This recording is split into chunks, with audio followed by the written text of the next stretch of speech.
오늘 하나님께서 우리에게 주시는 말씀 누가복음 22장 1절부터 23절입니다.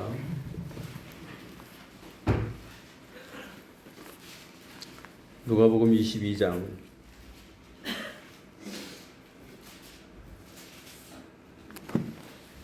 1절부터 23절까지입니다.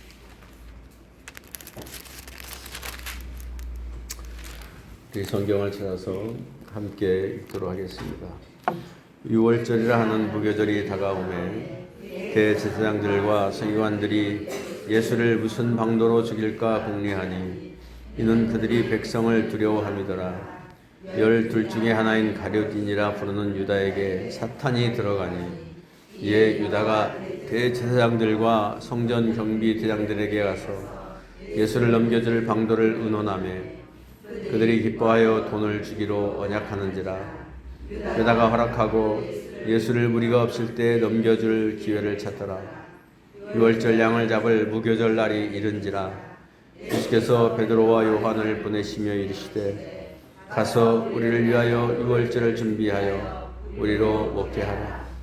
여짜오되 어디서 준비하기를 원하시나이까. 이르시되 보라, 너희가 성내로 들어가면 물 한 동이를 가지고 가는 사람을 만나니 그가 들어가는 집으로 따라 들어가서 그 집 주인에게 이르되 선생님이 내게 하는 말씀이 내가 내 제자들과 함께 유월절을 먹을 객실이 어디 있느냐 하시더라 하라.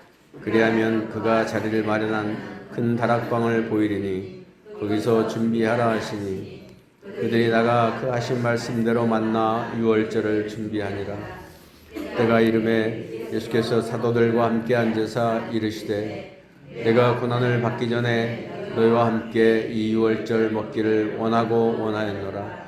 내가 너희에게 이르노니 이 유월절이 하나님의 나라에서 이르기까지 다시 먹지 아니하리라 하시고 이에 잔을 받으사 감사 기도하시고 이르시되 이것을 갖다가 너희끼리 나누라.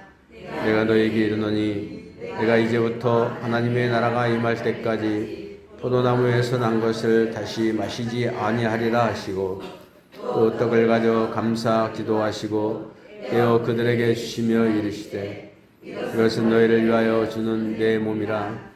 너희가 이를 행하여 나를 기념하라 하시고 저녁 먹은 후에 잔도 그와 같이 하여 이르시되 이 잔은 내 피로 세우는 새 언약이니 곧 너희를 위하여 붓는 것이라. 그러나 보라, 나를 파는 자의 손이 나와 함께 상 위에 있도다. 인자는 이미 작정된 대로 가거니와 그를 파는 그 사람에게는 화가 있으리로다 하시니 그들이 서로 묻되 우리 중에서 이 일을 행할 자가 누구일까 하더라. 아멘.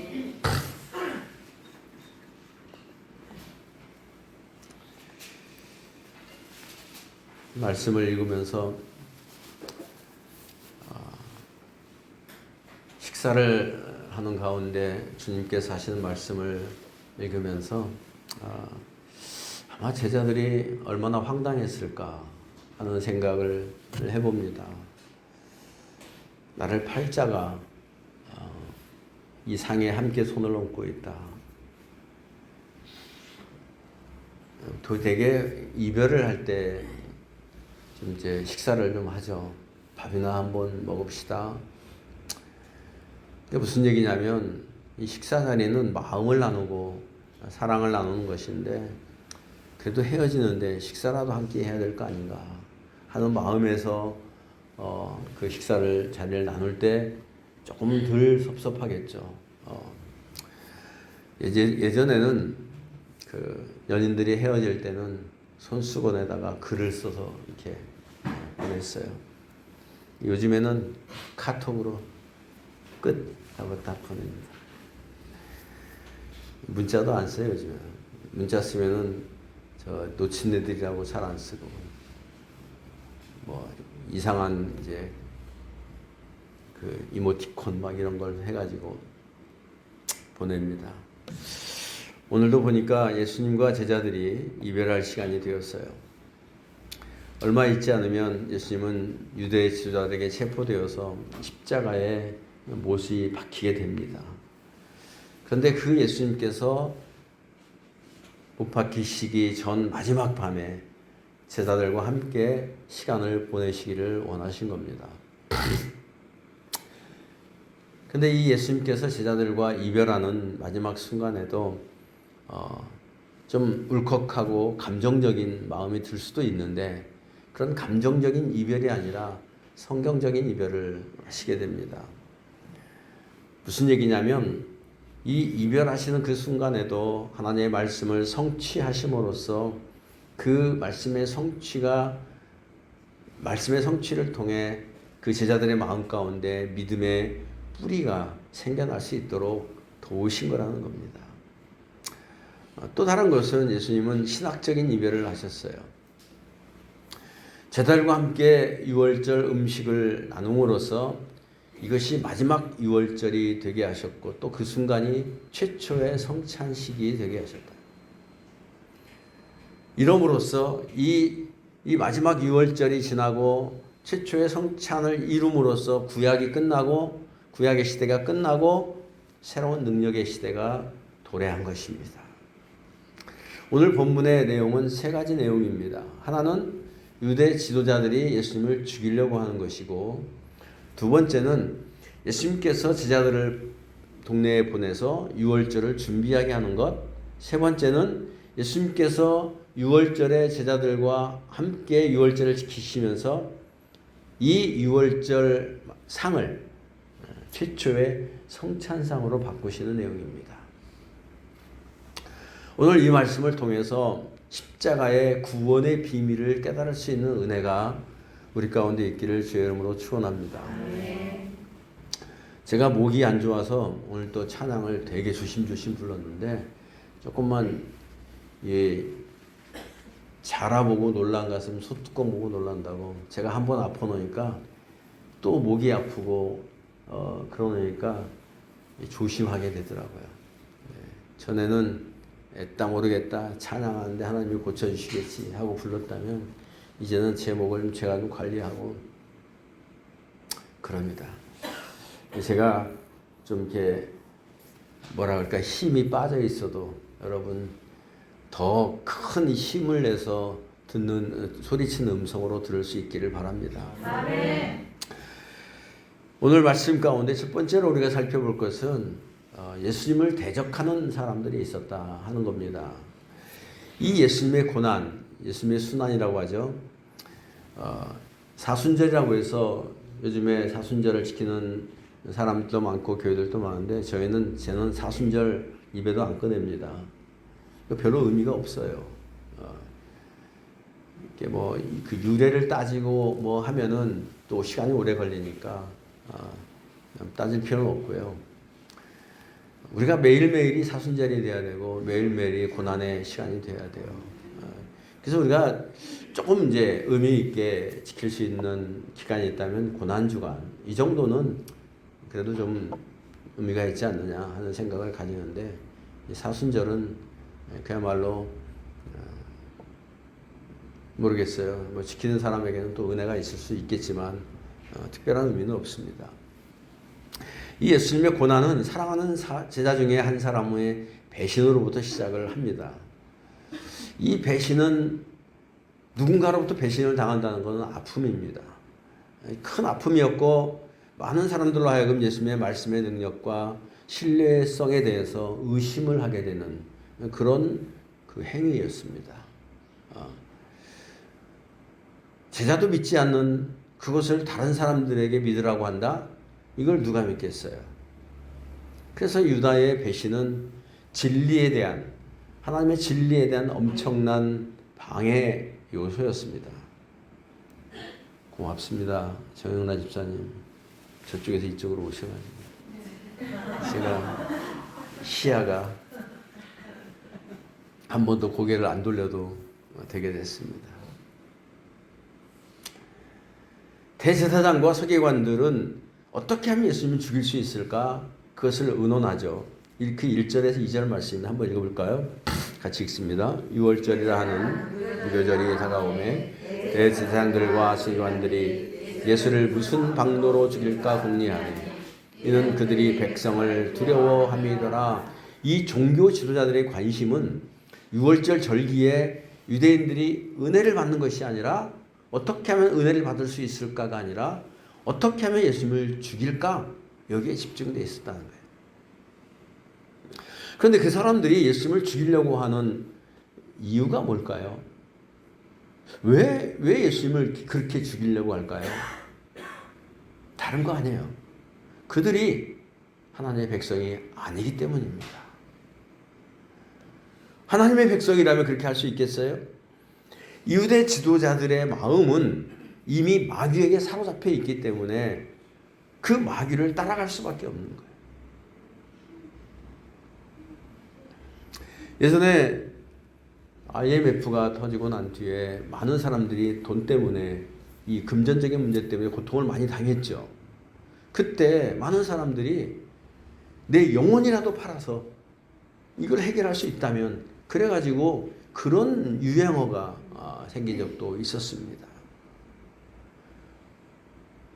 또 이 사채업자들에게 이 돈을 빌리고 사로잡혀서 이 각서, 신체 포기 각서, 뭐 이런 거를 해가지고 그 사채업자의 또 그보다 더 한 발자국 앞서서 신체 포기 각서뿐만이 아니라 아내, 자녀까지도 줄줄이 매달아가지고 그런 각서를 써놔가지고 정말 어쩔 수 없이 따라갈 수밖에 없도록 그렇게 만든 적도 있습니다. 그런데 이 마귀의 그 굴레는 올무는 그런 것과 같습니다. 한번 올가매면 이 쇠사슬처럼 끊어낼 수가 없어요. 이 유도 지도자들의 마음이 이미 그런 마귀에 사로잡혀 있기 때문에 마귀를 따라갈 수밖에 없었던 것이죠. 여기서 우리는 세 가지 부류의 사람을 볼 수 있게 되는데 이 말씀에 보면은 예수님의 일행, 그 다음에 일반 군중들, 유대 군중들, 그리고 예수님을 대적하는 사람들. 복음은 항상 이 세 가지 무리 가운데 치르게 되는 영적인 전쟁입니다. 이게 복음이에요. 그래서 우리의 관심은 어떻게 하면 복음을 반대하는 자들을 이기고 진리를 모르는 무리들에게 이 진리를 전하게 하느냐. 여기에 우리의 관심입니다. 그런데 이것이 우리의 힘이나 우리의 열심으로 되지 않습니다. 오직 성령의 능력으로만 가능한 거예요. 성령의 능력이 없이는 가능하지 않습니다. 결국 오순절에 이 무리들에게 성령의 역사가 나타나게 됩니다. 교회들이 부흥하느라고 이번에 그 미국에서 오신 김영길 목사님이 참 저도 그 목사님을 보면서 말씀보다도 그 목사님 자체를 보면서 뭐 은혜를 받았고 또 본받을 점이 많다 하는 생각을 가졌는데 그분이 오셔서 저에게 오셔서 너무 큰 은혜를 받았다는 거예요. 뭐 은혜 받을 게 뭐 있겠어요? 그분이 은혜를 끼치러 오셨는데 우리 교회에 은혜를 받았다. 우리 성도들에게 은혜를 받고 또 우리 교회 모습에 은혜를 받았다 하시면서 그 김창훈 선교사님에게 이렇게 좋은 교회를 소개시키면서 감사합니다. 이 삼자 통화를 하면서 그렇게 말씀을 하시더라고요. 그 제가 몸둘 바를 모르겠어요. 그래서 그분이 오셔서 이렇게 그 이제 교회 모습을 보고 이러면서 어떻게 하면 이제 뭐라 그럴까 이 작은 어떤 그 여기에 그냥 나는 목회자들이 내 그릇은 이거밖에 되지 않는가 보다 이렇게 자포자기하는 것이 아니라 어떻게 하면 조금 더 진일보하며 발전할 수 있을까를 돕고 싶어서 당신이 이번에 오시는 한국에 나온 것을 자기 인생의 마지막이라고 생각하고 나왔는데 우리 교회를 위해서 한 번 더 나오고 싶은 생각이 있다. 그러면서 9월 달쯤에 한 번 나올 테니까 목사님 주변에 목사님들, 작은 교회 목사님들을 몇 명만 모아달라. 그래서 목회자 설교 세미나를 좀 하고 싶다. 말씀하셔서 참 좋은 이제 의도시고 그런데 사실은요, 교회가 부흥하는 것은 설교 때문에 부흥하는 건 아니라고 생각해요. 정당한 하나님의 말씀이 잘 전파되어지고 잘 전해지는 것은 좋은 일입니다. 그리고 어떻게 하면 효과적으로 말씀이 전해질 수 있는가 좋은 일이지만 아무리 어눌하고 아무리 부족한 설교일지라도 그 말씀 가운데 성령께서 역사하시지 않으면 아무 소용이 없어요. 저는 그것을 믿는 사람입니다. 제가 이 말씀을 왜 드리냐면 많은 교회들이 교회 성장이라는 그런 프로그램을 가지고 고민을 많이 합니다. 그래서 뭐 설교 학교, 뭐 설교 대학 무슨 뭐 해가면서 교회 성장 프로그램 해가지고 뭐 독일에서 누구를 데려오고 해가지고 많은 성장 프로그램을 하는데 별로 유익하지 않습니다. 물론 그 프로그램들을 통해서 성장하는 교회들이 많이 있어요. 그러나 그것이 하나님께서 원하는 성장의 방편은 아니라는 겁니다. 저는 그렇게 생각했어요. 제가 우리 교회가 성장을 뭐라 그럴까 양적인 성장이 좀 정체되어 있는 상태인데 약 한 8년 전, 9년 전 거의 한 10년 된 것 같으네요. 한 10년 전쯤에만 해도 그득했어요. 뭐 한 50명 정도 출석을 이렇게 했으니까 여기 뭐 그래서 교회가 막 복잡하고 밥 먹을 때 되면 막 여기까지 나와서 밥 먹고 근데 그 이후에 이제 뭐 여러 가지 이유를 통해서 성도들이 빠져나가면서 이제 지금의 성도들로 정착한 지가 한 20명 정도 정착한 지가 꽤 됐어요. 그래서 부흥을 위해서 제가 기도하지는 않았지만 왜 양적인 성장이 이루어지지 않는가에 대해서 제가 깨달은 바가 있었습니다. 여러분의 잘못도 아니고 저의 잘못이더라고요. 제 잘못이더라고요. 이게 제가 김영길 목사님을 뵈면서 느끼는 거였어요. 김영길 목사님을 뵈면서 느끼는 거였어요. 내가 양들을 인도하는 목회자로서, 목양하는 목회자로서 그 양들의 마음을 잘 만져주지 못했구나. 그것이 저에게 와서 이것이 다른 것이 아니라 나의 잘못이었구나. 모든 것이 어떤 이유였던지 간에 성도들이 떠나가고 했던 것은 목회자가 좀 더 성도들의 양무리들의 마음을 깊이 있게 만져주지 못했구나 하는 생각을 하게 됐습니다. 물론 교회가 크게 성장하고 그래서 많은 일을 하면 좋겠지만 전 제가 감당을 하기가 좀 어려울 것 같아요. 저에게는 그런 능력이 없는 것 같아요. 그래서 이제 우리 김영길 목사님도 그런 얘기를 하는 거예요. 목회자들이 내 그릇은 이것밖에 안 되나 보다. 내 그릇이 이것밖에 안 되는 것이 아니라 제 인격이 그거밖에 안 되는 거예요.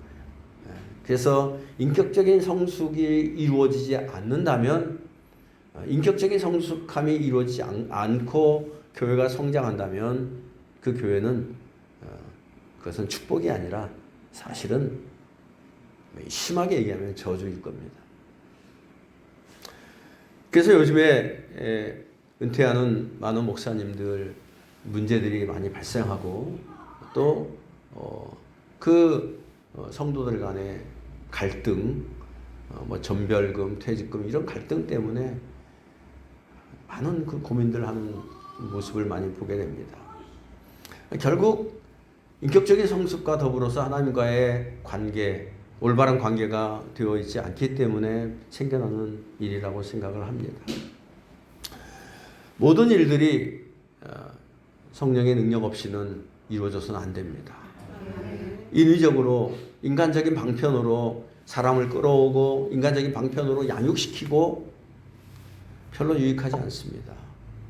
그래서 저는 양육이란 말도 별로 듣기가 좀 거북해요. 누가 누구를 양육한단 말입니까? 성령 하나님 이외에는 우리를 양육할 자가 없어요. 죄인이 죄인을 어떻게 양육할 수 있겠어요?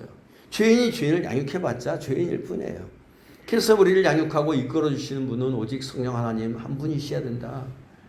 안타까운 마음으로 저도 아주 간절한 마음으로 기도합니다. 하나님, 우리 성도들, 제가 이번 신방을 준비하면서 제가 기도해요. 하나님, 정말 제발 우리 성도들의 그 가정 가운데 하나님께서 인도하시고 양육하여 주시고 하나님께서 꼭 하시고 싶은 말씀을 주세요.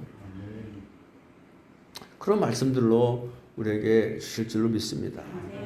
자, 예수님을 죽이려고 하는 유대 지도자들이 가장 무서워하고 두려워했던 것이 과연 뭘까요?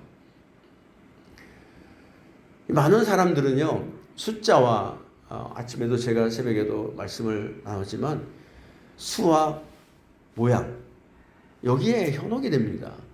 그런데 이 유대 지도자들이 예수님을 이렇게 굉장히 두려워했던 건 뭐냐면 바로 그거예요. 숫자와 모양입니다. 유월절에 모인 그 어마어마한 많이 모였던 이 사람들의 마음이 자기들에게가 아닌 예수님에게로 돌이킬까 봐 그게 두려웠던 거예요. 제가 과거에 이쪽에 청빙되어 왔던 교회에 목회를 하면서 생각해 보세요. 지금도 제가 부끄러워 죽겠는데 18년, 19년 전에 저의 모습을 한번, 인격적인 모습을 한번 생각해 보세요. 웃기지도 않은 거예요. 제가 지금 보니까 진짜 웃기지도 않은 거예요. 목사랍시고 왔는데 진짜 지금 18년 전에 나를 돌이켜보면은 부끄러워서 고개를 못 들 것 같아요. 근데 하나님께서는 무슨 일인지 은혜를 부어주시는 거예요. 그래서 은혜를 부어주셔서 제가 만지는 것이 아니라 성령 하나님께서 성도들의 마음을 만져주시고 고쳐주시고 치료해 주시는데 날마다 하시는 거예요. 그러니까 교회가 날마다 성장하는 거예요. 날마다 부흥하고 그러면서 성도들이 막 날마다 늘어나요. 무려 10개월 만에 2배에 가까운 그런 성도들이 늘어났고 우리 김성옥 권사님 여기 계시지만 우리 장 권사님도 그때 막 주일학교 애들 운행하느라고 애 많이 썼죠. 아이들이 얼마나 늘어나는지 말할 수가 없어요. 그래서 막 교회가 북적북적. 그런데요, 그때 그 교회 안에 있는 지도자급 되는 분들, 주도하는 이 유대인들의 그 지도자들입니다. 유대 지도자들, 서기관과 바리새인들. 그 주도하는 무리들이 딱 하는 얘기가 뭐예요? 335 모여서 하는 얘기가 그거예요.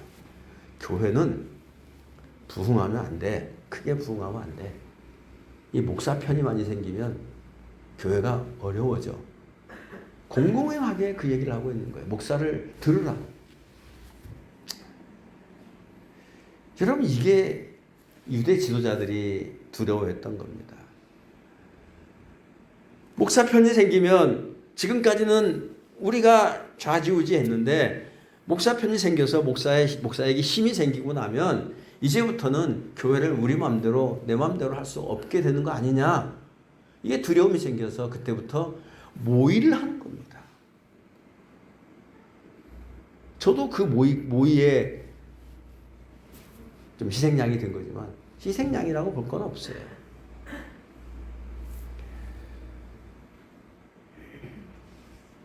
유월절에 모인 그 많은 사람들의 마음이 예수님에게 돌아서는 것을 두려워했어요.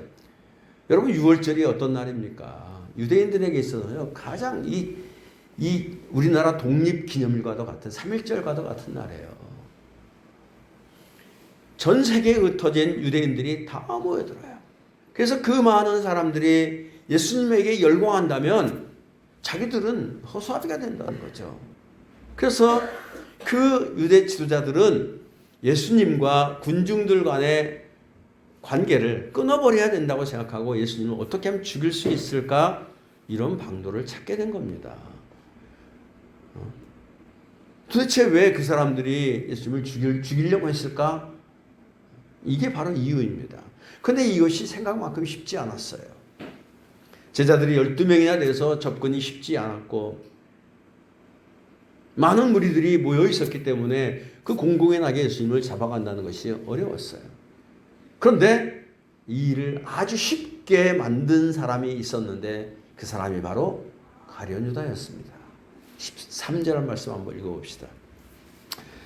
12 중에 하나인 가룟인이라 부르는 유다에게 사탄이 들어가나니. 이 중요한 것은 유다에게 사탄이 들어갔다는 거예요. 우리는요, 이 사탄이 들어오지 않도록 우리의 마음을 잘 다스려야 돼요. 사람의 눈에 보이는 것도 아니고 당시 제자들도 몰랐어요. 근데 분명히 사람이 달라졌어요. 이미 눈이 막 벌겋게 충혈된 것이 자기 생각에 깊이 빠져서 누가 뭐라고 해도 안 들리는 거예요. 귀에 들리지 않는 겁니다. 사탄이 들어가면은요, 아무리 좋은 말을 해도 소용이 없어요. 나갈 때까지 기다릴 수밖에 없습니다. 사탄의 특징은 사람으로 하여금 의심하고 불안하게 만들고 서로 미워하도록 충동질하는 겁니다. 그 마음으로부터 충동질하는 거예요. 물론 이런 충동을 느꼈다고 해서 사탄이 그 사람에게 들어갔다라고 하지는 않습니다.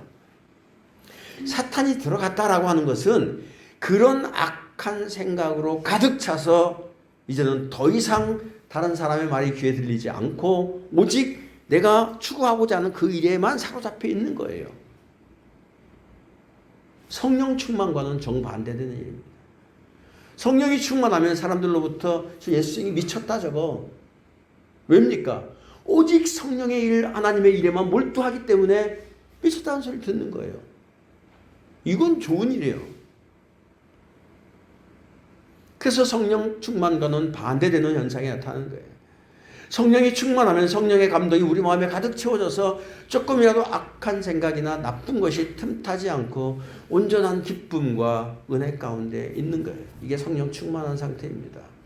무슨 성령이 충만하면은 여기 통영에도 걸려있대요.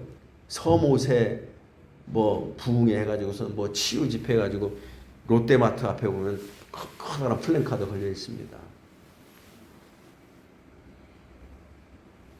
여러분, 사탄이 들어가 놓으니까 입술로는 말씀을 말하고 있지만 행동은 사탄의 행동을 하고 있는 거예요. 사탄이 들어가게 되면 악한 생각이 그를 지배하고 그 악한 생각으로 꽉 차 있어서 다른 어떤 생각이나 말도 들리지 않는 상태. 이게 사탄이 들어가 있는 상태예요. 우리가 우리 가운데서 느낄 수 있잖아요. 우리 가운데 사탄이 언제 누구에게 들어갈지 몰라요. 한번 보세요. 우리도 우리의 마음을 잘 다스려 놓지 않으면, 성령으로 우리를 묶어 놓지 않으면 누구든지 들어갈 수 있습니다. 그래가지고 한번 사탄에 들어가면 골방에 처박혀가지고 나오지도 않고 말도 입 딱 닫아버리고 말도 않고 괴롭히는 거예요. 이럴 때 나타나는 특징이 뭐냐면 사람이 긴장되고 경직되어 있고 다른 사람이 뭔 말을 해도 이해하려고 하지도 않고 듣지도 않습니다. 그래서 우리는 잠언 기자의 말씀처럼 무엇보다도 네 마음을 지키라. 우리의 생각을 잘 지켜야 돼요. 생각이라는 것은 우리가 누구인지를 보여주는 겁니다. 어떤 상태에 있는지를 나타냅니다. 제가 가끔가다 이 정치 이야기를 하는데 제가 참 안타까워서 하는 얘기예요. 우리 지도자 가운데 정말로 안타까운 우리 대통령님, 난 너무 안타까워요. 그분의 입에서 나오는 그 언어들을 보면은요, 그 마음의 생각이 국민들과는 너무 더 떨어져 있어요. 그 사람의 생각을 사로잡고 있는 것들이 있어요. 그래서 이 그 마음의 생각이 언어로 나타나는 거예요. 행동으로 나타나죠. 그래서 그 생각은 우리가 누구인지를 보여주는 겁니다. 어떤 상태에 있는지를 나타내요. 어떤 생각은 내가 하나님의 원수처럼 살게도 해요. 그 노아의 홍수를 창세기 6장을 보면요. 노아의 홍수를 보면은 하나님께서 심판하시는데 왜 심판하셨느냐? 생각의 모든 계획이 항상 악할 뿐임을 보시고, 이스라엘의 멸망도 생각의 결과였습니다. 예레미야 16장 19절에 보니까 내가 이 백성에게 재앙을 내리리니 이것이 그들의 생각의 결과라. 하나님께서 내리는 재앙이 그들의 생각의 결과라는 겁니다. 사사기에도 보면은 사람들의 마음의 소견에, 자기의 소견에 오른 대로 행했어요. 그래서 소견에 오른 대로 우리에게 왕을 달라, 왕을 달라. 하나님의 직접 통치를 받기 싫다는 겁니다. 그 결과가 어땠습니까? 고통당합니다. 그래서 예레미야 6장 9절, 19절 말씀에 그들의 생각의 결과 때문에 재앙을 내리는데, 이사야서 보면은 그래서 악한 자가 하나님께 돌아오려면 뭐를 버려야 된다? 악한 생각을 버려야 되는 거예요. 악인은 그 길을 불의한 자는 그 생각을 버리고 여호와께로 돌아오라. 이사야서 55장 7절 말씀이잖아요.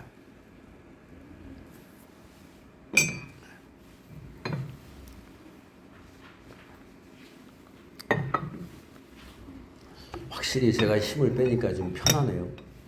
듣는 여러분도 편하시기 바랍니다. 우리의 생각을 사탄에게 빼앗기지 않을 수 있는 그런 삶을 살기를 바랍니다. 사탄이 생각에 들어오면 누구라도 그의 사탄의 도구가 될 수 있어요. 생각만 가지고도 고맙고 생각만 가지고도 우리는 행복할 수 있어요. 그렇잖아요? 생각만 가지고도. 그래서 가족들과 이런저런 생각들을 나누면서 보면은 행복해져요. 사람의 성숙이란 그 척도가 뭐냐면 생각의 성숙입니다. 자라면서 생각이 기특해져요. 그러면서 어른스러워집니다. 이것을 성숙이라고 말해요. 영적인 성숙도 그런 겁니다. 좋은 생각 많이 하면서 살아가면 좋은 열매가 맺혀지는 거예요. 사랑하는 성도 여러분, 좋은 생각을 많이 하셔서 주님의 축복을 받고 쓰임받는 주님의 종들이 될 수 있기를 바랍니다. 자, 이제 사탄이 유다를 점령했어요. 그래서 사탄이 점령하고 나니까 가룟 유다가 어떻게 합니까? 거래를 시작합니다. 4절에서 6절 말씀 읽어봅니다. 시작. 이에 유다가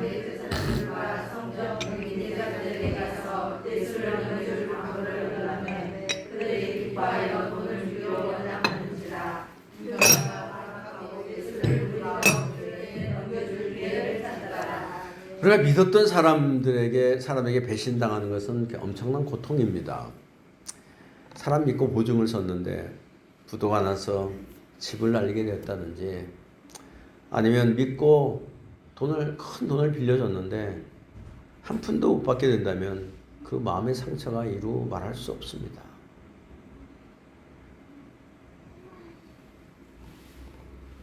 또 가장 믿었던 사람이 배반하는 것을 보면 사람이 얼마나 나약한 존재인가를 알게 됩니다. 그래서 사람은 믿을 만한 대상이 되지 못하는구나, 이것을 깨닫게 되죠. 좀 심각한 것은 이 거래로 말미암아서 이 거래를 통해 주님을 대적하는 무리들에게는 기쁨이 된 겁니다. 5절 한번 읽어볼까요? 그들이 기뻐하여 돈을 주기로 언약하는지라. 아마도 유다가 내가 예수님을 이렇게 할 테니까 돈을 다 오라고 얘기하지 않았을 것 같아요. 유다는 흘렸을 것 같아요. 유다는 머리가 좋은 사람이었습니다. 돈꾀를 맡을 정도로 똑똑한 사람이었어요. 그러니까 어떻게 하면 돈을 벌 수 있을까? 내가 이 사람들에게 돈을 달라고 하면 나는 배신자로 낙인 찍히겠지? 그거보다도 슬슬 흘렸을 것 같아요. 그러니까 야, 우리가 돈 줄 테니까 그렇게 하면 어떻겠냐. 돈을 주기로, 기뻐하며 돈을 주기로 언약하는지라. 대제사장의 무리는 기뻐했어요. 그러나 하나님은 안타까워했습니다. 여러분, 우리가 사람을 기쁘게 하다가 하나님으로부터 버림당할 수 있습니다. 가룟 유다는 이 사람들을 기쁘게 하고는 사람들에게 버림을 당했어요. 사람들이 세상과 손잡고 세상을 기쁘게 하다는 세상의 버림을 받습니다. 세상은 영원하지 않아요. 먹고 먹히고, 여러분 요즘에 국회의원들 공천한다고 난립니다. 배신당했다 뭐 해가지고 뭐 탈당하고 이 당으로 옮겨가고 저 당으로 가고 아주 난리가 아닙니다. 뭐 엊그저께는 뭐 국회 앞에 분신한다고 불태우고, 여러분 다 복마전입니다.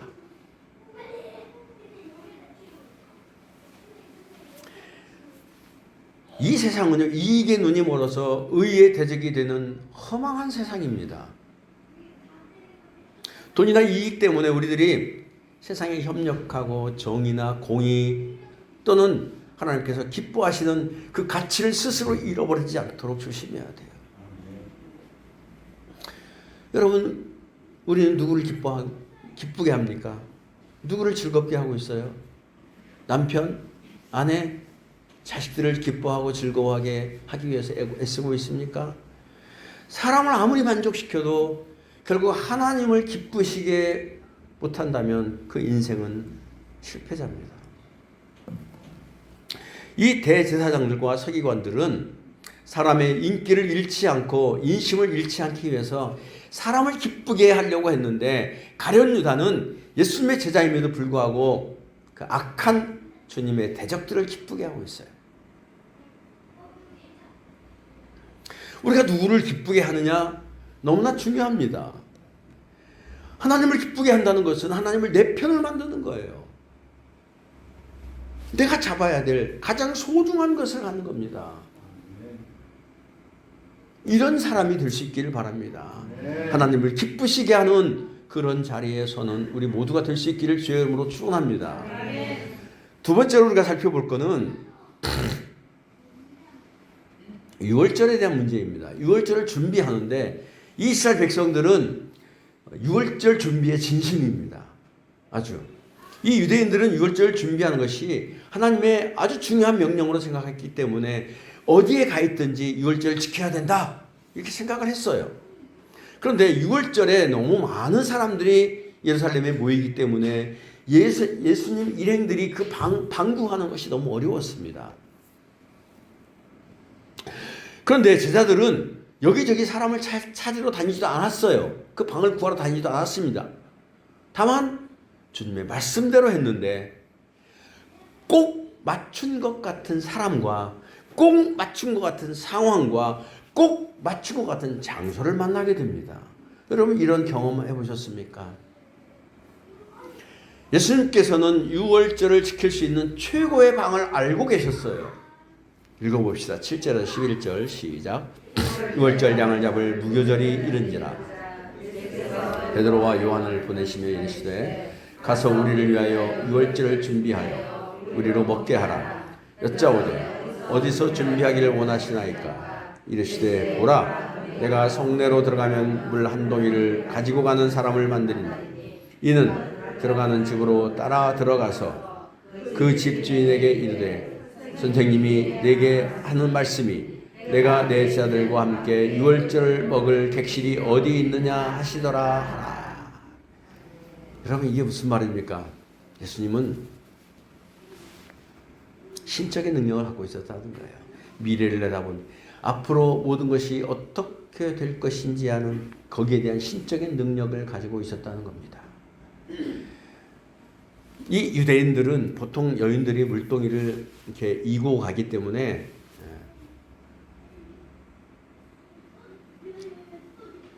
남자가 그 물동이를 손에 들고 가는 것은 흔한 일이 아니었어요.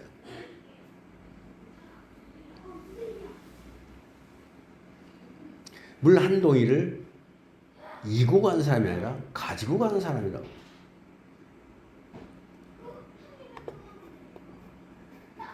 그래서 베드로와 요한이 이 물동이를 들고 가는 그 사람을 쉽게 발견할 수 있었다는 겁니다. 우리가 가만히 생각해 보면 예수님이 어떤 사람에게 어느 시간에 물동이를 들고 가라 하고 약속해 놓아도 시간을 정확히 맞추는 것은 대단히 어렵습니다.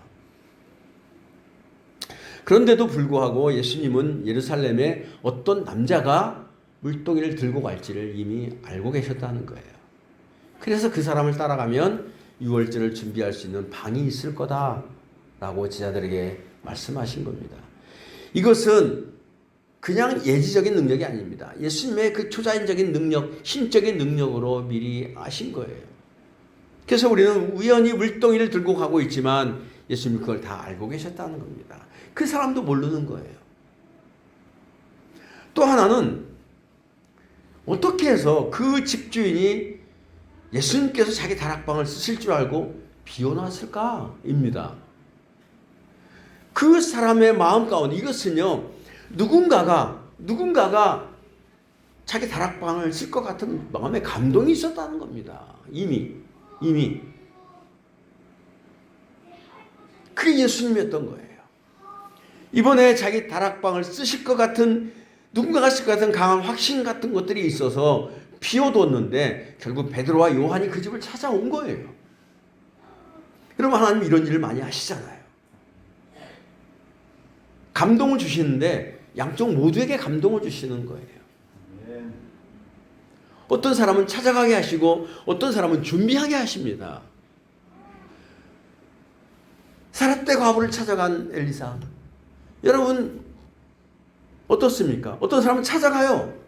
어떤 사람은 준비해 놓고 있는 거예요. 그리고 한 번만 먹고 죽을 수밖에 없는 상황인데도 불구하고 그것을 드리는 거예요.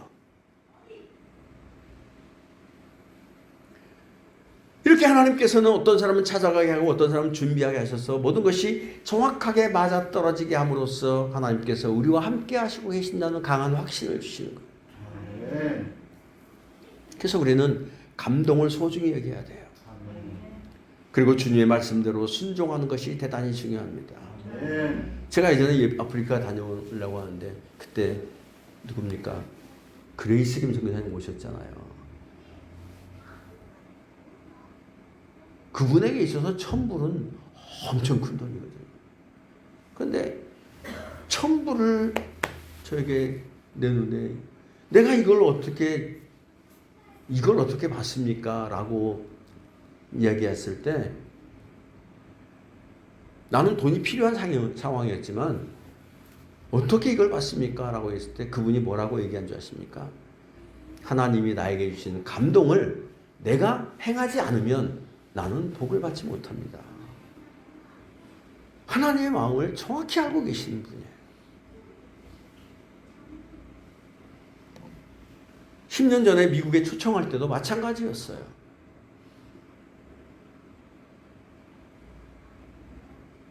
그분에게는 엄청난 돈을 들여서 저희들 초청하는데 하나님께서 기뻐하신 일을 내가 함에 있어서 목사님은 그걸 부담스러워하지 마라.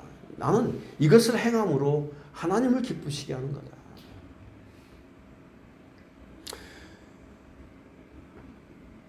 여러분, 감동대로 하고 말씀대로 행하면 엄청난 결과를 가져오게 됩니다.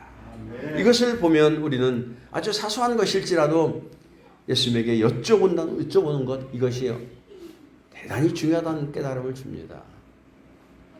물론 하나님께 묻는다고 해서 당장 육성으로 막 우리 같은 음성으로 대답이 있는 건 아니에요.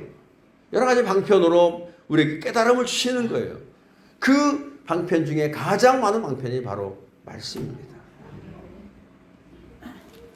이 하나님의 말씀이 들려질 때 그것을 하나님의 뜻으로 믿는 거예요. 우리 신방 예배도 마찬가지. 제가 이 신방에 대한 계속 안 했잖아요. 그래서 우리 지난 공동회 때 유인선 집사님께서 신방도 한번 좀 했으면 좋겠다.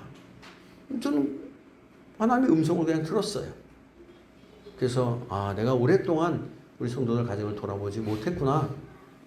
그래서 올해는 의례적이 아니라 정말로 하나님께서 가정마다 주실 말씀들, 이 말씀들을 주시기 위해서 제가 신방을 하고자 했던 거예요. 제가 얼마 전에도 말씀드렸죠. 연말에 제비 뽑기, 말씀 뽑기 대신에 저는 연말이 되기 전에 제가 기도하면서 여러분 각 사람에게 주실 말씀들을 구할 거예요. 그래서 제가 그 말씀을 전할 겁니다. 이 말씀이 들려질 때 그것을 하나님의 뜻으로 믿는 거예요. 이것이 선지자를 신뢰하는 겁니다. 여호와를 신뢰하라. 그리고 그의 선지자를 신뢰하라. 이것이 그런 겁니다. 그렇게 되면 하나님께서 우리에게 아주 세미한 음성으로 우리가 해야 될 길들을 알려주시고 해야 될 것들을 가르쳐 주십니다. 이 세미한 음성을 통해서 하나님이 우리와 함께 하시는 것을 확인할 수 있는 거예요. 이것을 믿는 자들은 축복 중에 축복입니다. 이런 복을 받을 수 있기를 주의 이름으로 축복합니다. 마지막 세 번째로는 최후의 만찬이자 최초의 성찬식을 거행하게 됩니다.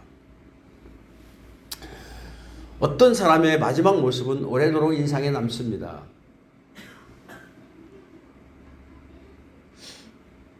어떤 사람이 병으로 너무 비참하게 죽었다면 그 모습이 선명하게 남습니다. 그러나 병 중에서도 그 사람이 아름다운 모습으로 남았다면, 죽었다면 그 모습이 선명하게 기억에 남습니다. 저는 이번에 유평자 성도님 소천하실 때 그 평안한 모습을 기억하고 있어요.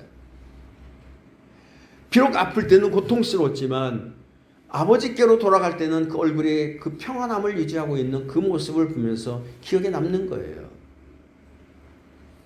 어떤 사람은 시간적인 여유를 가지고 깨끗한 옷을 입고 죽으면서도 사람들에게 무엇인가 당부할 건 당부하고 또 사랑도 표현하고 죽는 모습도 기억에 선명하게 남습니다.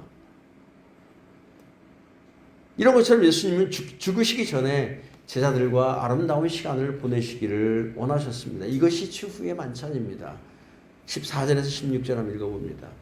때가 이르매 예수께서 사도들과 함께 앉으사 이르시되 내가 고난을 받기 전에 너희와 함께 이 유월절 먹기를 원하고 원하였노라.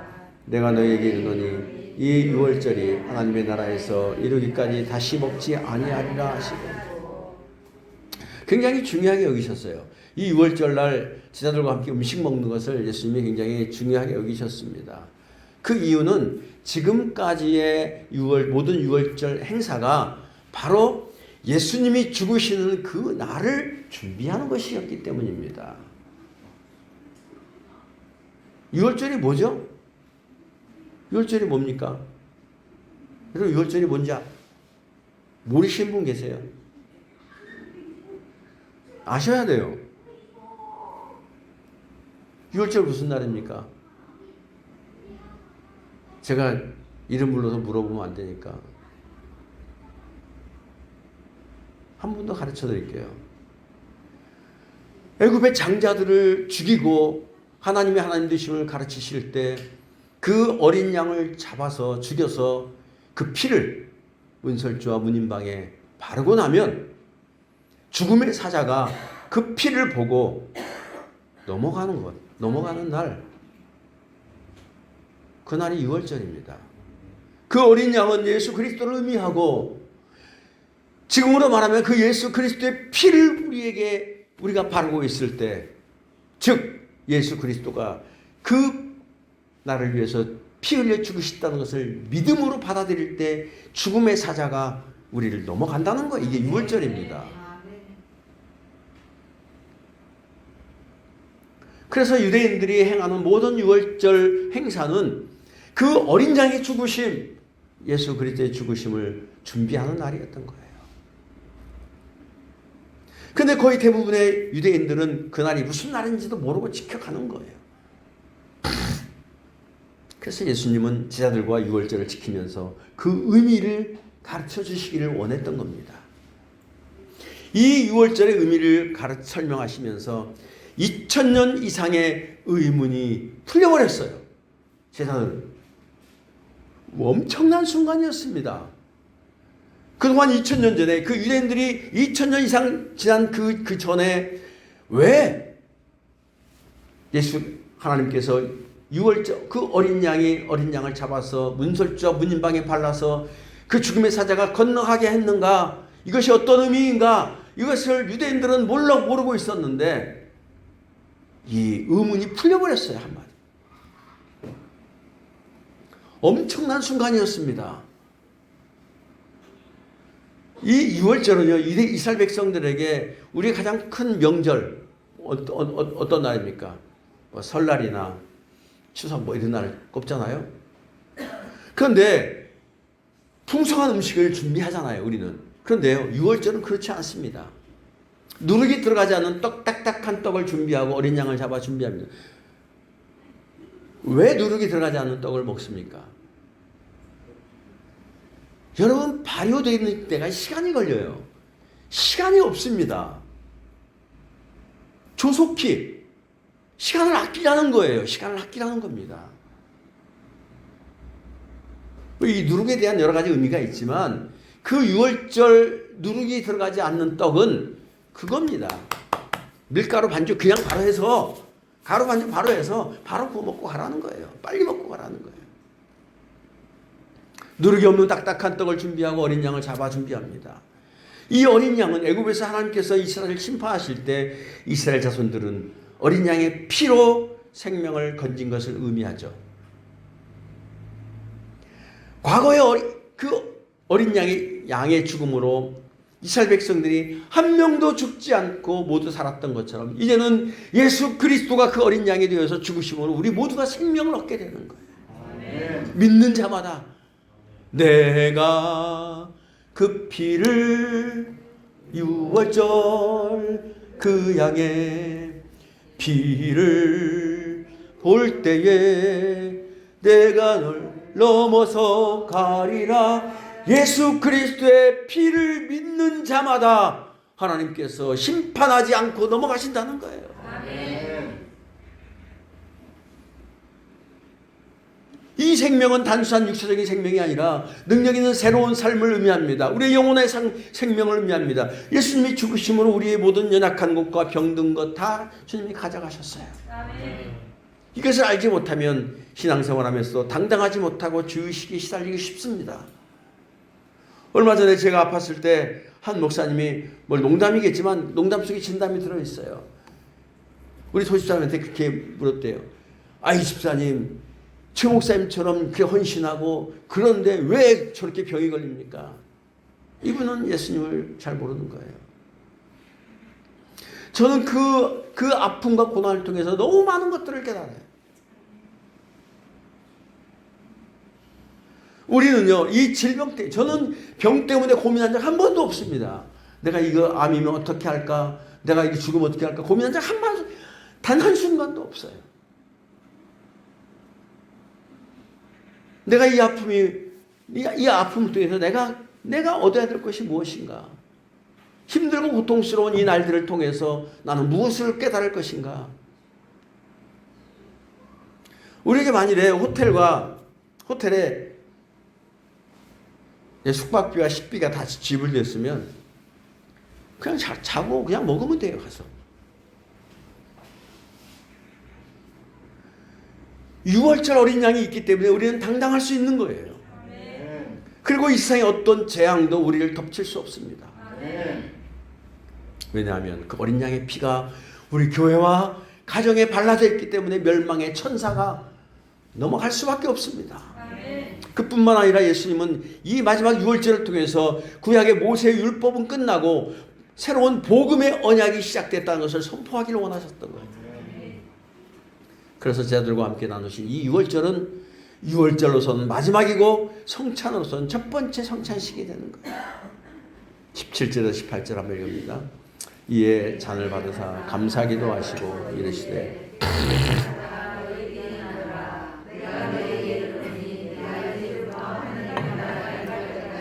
포도나무에서 난 것을 다시 마시지 아니하리라.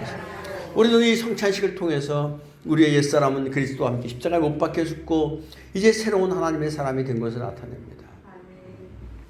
먹을 때마다 기념할 때마다 그 생각을 해야 돼요. 여러분 과하지 않습니다. 성찬이 왜 이렇게 자주 합니까? 어떤 교회는요 매주 성찬하는 교회도 있어요. 성찬을 할 때마다 내 옛사람은 그리스도와 함께 십자가에 못 박혀 죽고 이제는 내가 새로운 하나님의 사람이 되었다라고 다시 한번 내가 되새기는 거예요. 예수님께서 하나님의 나라가 임할 때까지 포도나무에 싼 것을 다시 마시지 아니하리라고 말씀하신 이 하나님의 나라는 이 땅에 성령이 임하셔서 많은 사람들이 하나님의 나라 안으로 물밀듯이 밀려 들어올 것이다라는 것을 말합니다.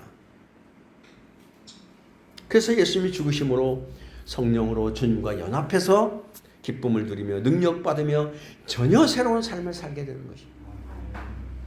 이게 하나님 나라입니다. 예수님이 떼어주신 떡은 예수님의 몸을 상징하고 그 몸을 먹어야지만 살 수 있어요. 예수님이 나누신 잔은 예수님의 피인데 그것을 마셔야만 살 수 있어요. 우리가 식인종도 아닌데 뭐 어떻게 예수님의 살과 피를 먹습니까? 그건 상징입니다.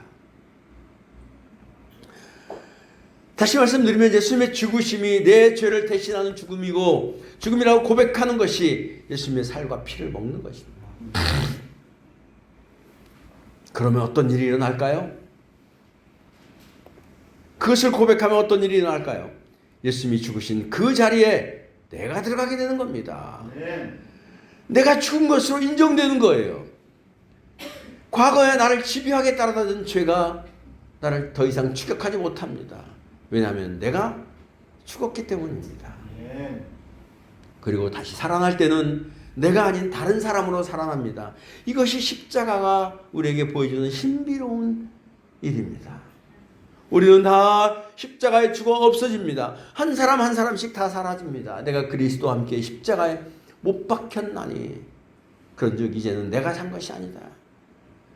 그런 후에 새 사람이 되어 살아납니다. 이 새 사람은 하나님의 사람들입니다. 내가 산 것이 아니라 내 안에 예수께서 사신 것이라. 과거의 모든 죄는 다 지워버리고 깨끗한 새 사람이 되어서 태어나는 거예요. 만일에 우리 앞에 여러분 이런 생각 해본 적 없어요? 한 번도 사용하지 않는 인생의 도화지가 있다면 얼마나 좋을까? 정말 이제는 실수 없는 그림을 그리고 싶어 할 겁니다. 우리에게 이제는 그 깨끗한 도화지 한 장씩 주셨어요. 저도 가끔씩 그런 생각을 해요. 내가 만일에 1800년대로 갈 수 있다면 지금의 사고를 가지고 지금의 이 능력과 지금의 이 기술을 가지고 1800년대로 갈 수 있다면 어떨까? 이제 그 영화가 그 아웃랜드라는 그 영화입니다. 그 영화, 그 시리즈 영화인데 굉장히 긴 영화인데 참 재밌더라고요.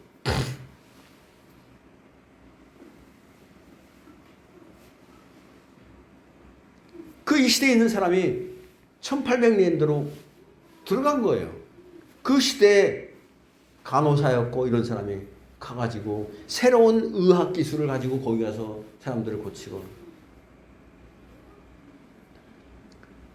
우리에게 이런 깨끗한 인생의 도화지를 새로운 도화지를 한 장씩 주신 거예요. 그러면서 예수님은 이를 행하여 나를 기념하라. 천주교에서는 예수님께서 내 몸이라고 했으니까 진짜 이것이 당신이 받아먹는 이 떡이 진짜 예수님의 살로 변한다 라고 믿습니다. 이걸 화채설이라고 얘기해요. 화채설, 육체로 변한다. 우리가 그 떡을 먹을 때 그 떡이 예수님의 몸이 된다는 거예요. 그러면 진짜 식인종이죠. 그래서 존 낙스란 신학자는 이걸 기념하라고 했으니까 어디까지나 그냥 기념이다 라고 얘기하는데 사실 성찬은 단순한 기념식이 아닙니다. 그 성찬 가운데 믿음으로 참여할 때 성령의 큰 은혜와 감동을 체험하게 되는 거예요. 저도 제가 이 성찬을 하면서 내 마음이, 내 심령이 가장 곤고하고 어려울 때, 내 믿음이 가장 곤고하고 어려울 때 성찬을 하고 있는데 그 피가 진정한 예수님 피로 다가왔고 진정한 예수님의 살로 다가와서 통곡하며 울며 그 성찬에 참여한 적이 있었어요.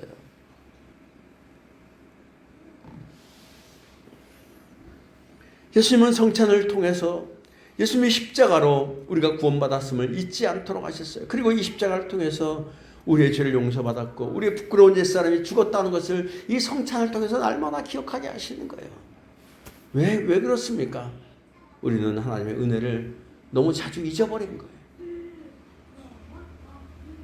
또 20절 한번 읽어봅시다. 20절. 저녁 먹은 후에 잔도 그와 같이 하여 이르시되 이 잔은 내 피로 세운 새 언약이니 곧 너희를 위하여 붓는 것이라. 예수님이 식후에 잔으로 언약을 세우셨습니다. 이 언약은 모세의 언약이 아니었어요. 예레미야 선지자가 얘기한 것처럼 새 언약에 돌을 새긴 것이 아니라 마음판에 새기는 언약이었습니다. 원래 피로 세우는 언약이라는 것은요, 목숨을 건 언약입니다. 피의 언약은 목숨을 건 언약입니다. 그래서 피의 언약은 목숨을 걸고 그 언약을 지켜야 되고, 그 언약을 지키지 않으면 그 피와 같이 저주를 받아 죽는 것이 구약의 그 언약이었습니다. 그래서 하나님께서 아브라함과 언약하실 때 어떻게 합니까? 쪼갠 짐승 사이로 가시는 거예요, 여호와께서.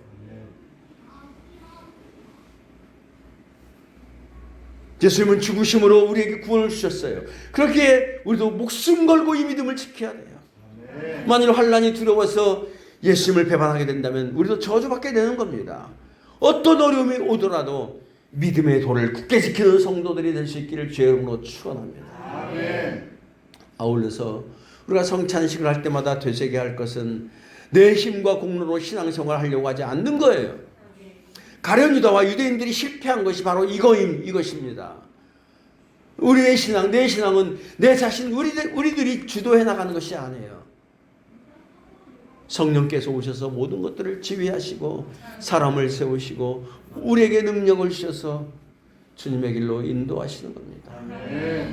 그것이 우리가 사는 길이고 그것이 생명의 길입니다. 주님께서 우리에게 믿음을 주셔서 오로지 주님의 십자가만을 붙들고 성령의 능력을 의지할 때 강같이 흐르는 성령의 역사가 우리 가운데 임할 줄로 믿습니다. 이것으로 나도 살고 남도 살리는 겁니다. 말씀을 마무리합니다. 십자가를 앞두고 유대 지도자들의 음모와 제자였던 가룟 유다의 배신, 그리고 제자들과 함께 마지막 만찬을 통해서 우리에게 주시고자 하시는 말씀이 뭘까요? 한마디로 하면 하나님께서는 결코 실패함이 없으시다는 겁니다. 주님의 말씀대로 십자가에 달리시는 거예요.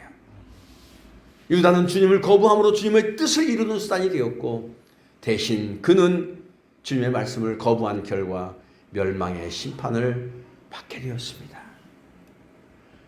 하나님의 말씀의 능력이 무엇입니까? 말씀을 믿는 자에게는 한없이 자비롭고 은혜로운 말씀이고 살리는 말씀이고 위험에서 지켜주는 말씀이지만, 말씀을 거부하고 자기 욕심을 향해서 달려가는 사람은 멸망받음으로써 그 말씀을 성취하는 데 사용하는 거예요.